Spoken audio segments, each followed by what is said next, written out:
Hello guys, kumusta kayo? Today's video, I just want to show to you my strategy for Euro-US dollar. So on the chart above, ito yung ating 1 hour time frame ng Euro-USD. As you can see, the market structure is in uptrend market structure kasi it creates a higher highs and higher lows. So pag uptrend yung ating market, then we look for buying opportunity. So hahanap tayo ng buying opportunity for Euro-dollar. So let's go down to 15 minute. Okay, so as you can see, I have an indicator here for an for session indicator. So, malalaman natin kung anong oras na ngayon, Asian ba, London, or US. So, dito, we have an Asian session. This was on September 5. Okay, so, ang gagawin natin, let's wait for the breakout on the Asian high and Asian low. But in this case, because of uptrend momentum, let's wait for the breakout on the Asian high. Okay, so ito yung ating Asian high. Okay, let's play. Okay, binasag niya. We have the breakout here. So all we need to do is to wait for the pullback. Okay, pwede itong ating gamitin, no? Kasi nag-breakout dito. So ito yung ating pullback. Then we could have an excuse me. We could have an entry here. Okay, here.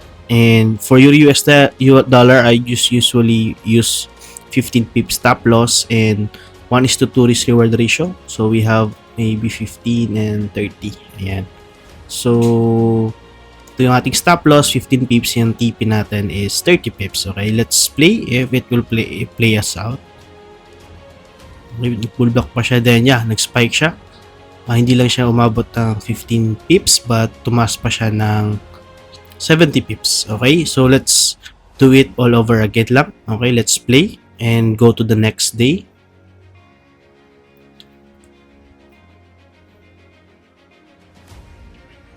Okay, so mag-create na naman ng Asian high and Asian low. Okay, so yeah, so in this case, after the previous session, we have the next day, which the Asian session. So uptrend pa din siya. Let's wait for the breakout on Asian high. So ito yung ating Asian high. Okay, so nag-breakout siya with this candle. Ito yung ating pullback. Then let's have an entry here. Then 15 pips stop loss pa din, but make it sure that according pa din sa invalidity ng market structure, but still 15 pips. Ayan. Then you could have risk reward ratio of 1:2. So we are targeting for 30 pips. Okay, so let's check if it's plays out.